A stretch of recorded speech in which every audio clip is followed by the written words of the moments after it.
I am here at beautiful Hidden Lake, Buckeye, Arizona at the Viva Iriezona, and I'm with the man for this festival, Jeff Kunz, the man who put it all together. How's this weekend been going so far for you, my man? Man, it's been going really good, really good. So it's all smooth, been fun, a little hot, but yeah, it's come together nicely. Now tell me about how Viva Iriezona sort of came to fruition. How did this idea first start, and how did it culminate into where we are today? Well, you know, we started out kind of one-day thing, local bands, a couple cancellations led to a few more bands, and then here we are.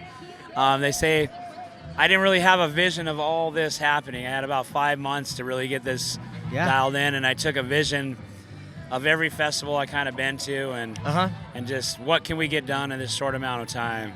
Yes. And all about the community, all about music, and it was just a passion of mine. I'm glad I was able to have an opportunity to do it, man. Yes. And so how did you kind of get your start and your love of reggae music? Where did that come from?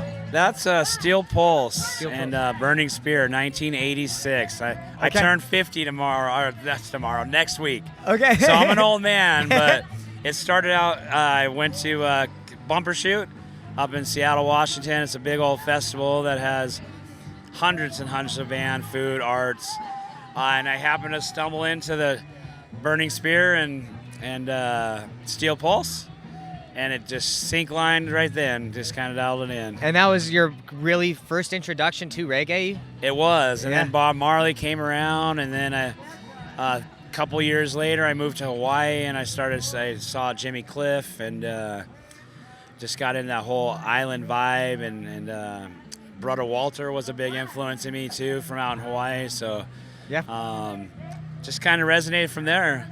Then Sublime came around, and then it was all over with. So now, when did your first transition from being a fan of reggae music to being more involved with the scene and with artists? When did that happen? It only started, oh man, let's see, almost 2 years ago. I met the cats in ZZ Keeley. Yes, the amazing band from Tucson, Arizona. Yeah, thank you very much, man. So I met those cats.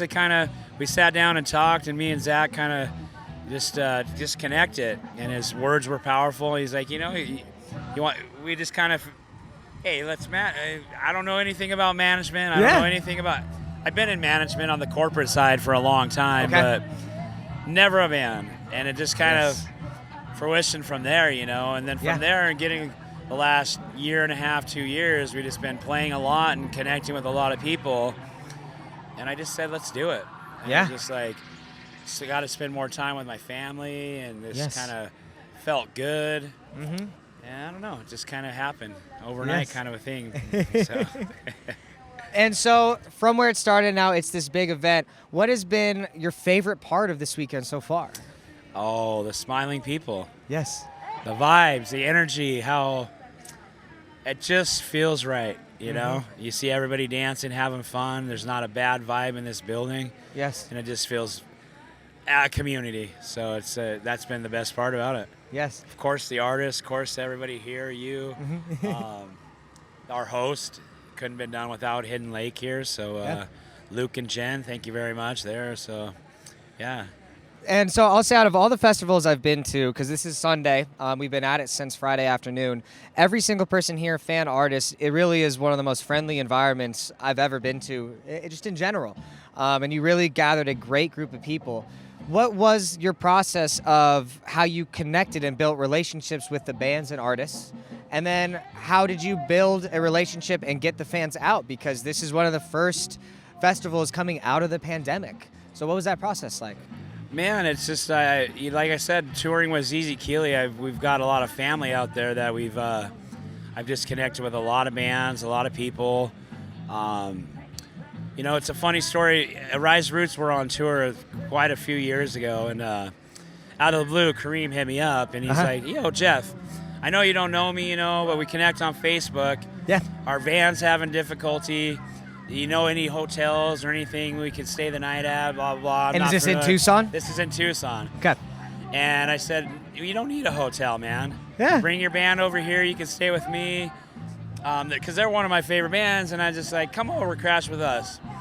That kind of started the whole process of me really diving into things, because that guy's a true soul. And he was one of the first inspirations when it was brought to me. That was the guy I wanted out here. Yes. So to get him out here and do it, that revolution, this evolved, I guess you say, from there. Yes. And I've just made those connections with all these bands. I'm humble. I believe in music. It's a part of my life. I love the community and just what the energy brings, Yes.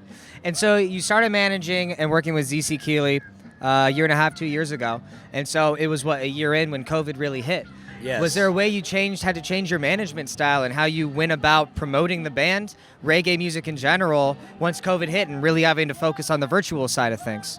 Yeah, I did, because I got bored, because we were going out on the road, and I'm like, now, okay, the road's taken away from us, and the traveling's gone. We're not going out there with the family.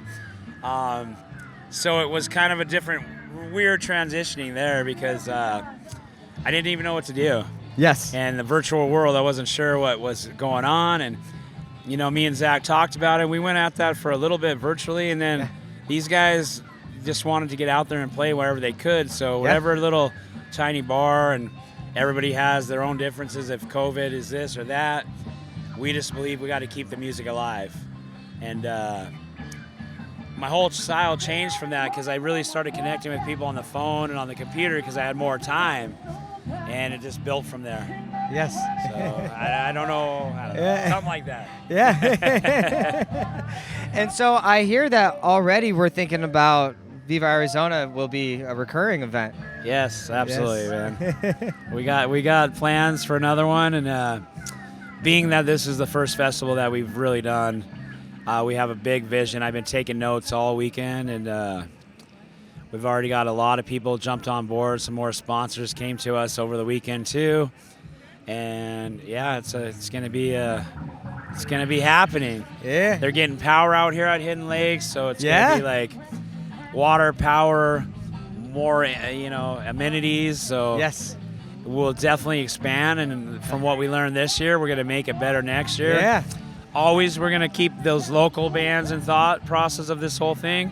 I'm a big local guy, so I believe in supporting the local bands. So stay tuned next year, because we got more than just what was here this weekend. Yeah. We've got plenty more Iriezona bands that are gonna jump on board and limelight. So yes, absolutely. And so it's really wonderful for me to see, as an Arizona reggae musician myself, someone like you come to the forefront and really boost and bring awareness to how great the Arizona reggae scene is. Now, for people who aren't from the state and really get the vibe of it, how would you like to describe what reggae is like here and what music out of Arizona is? Man, that's a tough question right there, man. You hit me good, Chris. Each individual band has their own style. Mm-hmm. There's some desert reggae, some dirty reggae, there's some rock reggae. Uh-huh.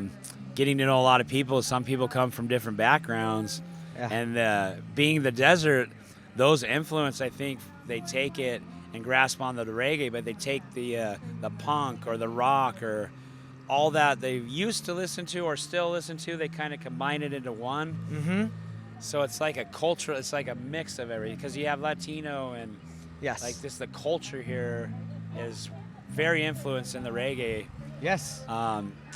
I don't know what else to say about that. Yeah, well, and for people not from here, Arizona really is the second home for a lot of people. I think just about everybody. Yeah. Except for my wife, who's fifth generation Arizonan, which I didn't know existed until I met her. Yeah. But everybody else came from somewhere else, right? I think we bring a lot of our influences from there. I mean, even you, I love your story of how you ended up here. Yeah. I mean, it started out, your mother was going through a tough time, correct? And you came out to visit and support her, and then you met your wife, and then you started a life here. I did. And I think that's a microcosm of what Arizona really is, and that's reflected in the music. Like you said, it's this blend of genres and influences, and it's really genuine because we're surrounded by this. Right. It is a melting pot, and because it's the desert, the melting part of it is pretty literal too. It's pretty literal, man, because it's very a melting pot of all kinds of cultures. It's beautiful. There's great food here, great musicians, great artwork. A lot of artists. It's a community, and it's a cool community, man. One of the best I've ever lived in, Yes. So love it. So now let me ask, not as event organizer, but as strictly fan, what's been the coolest moment so far, performance-wise?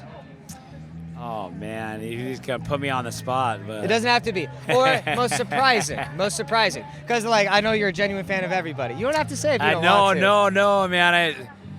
This the camaraderie of each band, man. Yes. Yeah. That's kind of every single one of these guys. When I was putting this lineup together, I can, I'm not saying favoritism here, but when I was looking at all these bands, some of them are my friends, some of them are family. Yeah. And it was just put together that way. Yes. So there's no one better than it from top to bottom. They're all family, and that's why everybody's here.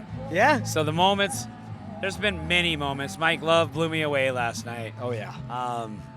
I've been blown away multiple times throughout this whole festival about performances.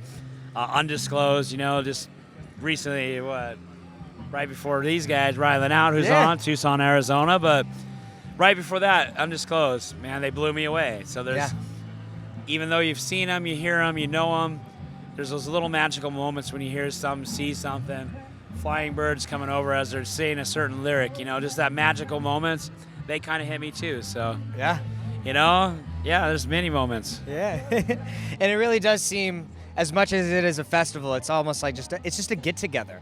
Like, Almost, you know what I mean? Like, in the best way. Yeah. Like, everybody's so friendly. It's about 1,000 of our closest family and friends out here this weekend, so it's been a real good time. Now, for fans who want to come out into the future or just learn more about Viva Iriezona, what's the best way to find information and to connect with you guys? We do have www.vivairizona.com. Spelled Iriezona. That is correct, yes. Yep. So that's probably going to be the best way. Obviously, this was a grassroots project, so a lot of it was done by myself and Dub Shack and just kind of from the roots. Yes. It's been such a success, and we're definitely going to have some marketing and some things going forward and build a little team here and get this thing rolling. So that way is the best way to know right now, but we'll stay tuned because we got a lot more coming. Awesome. Well, thank you, brother. Is there anything else you'd like to tell the fans or share? Man, just thank you, everybody, for your support, and it's been great. Everybody, every single one of them.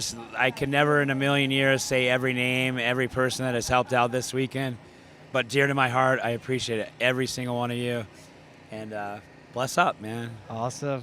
Hell yeah. Well, thank you for joining us, brother. Thank you, man.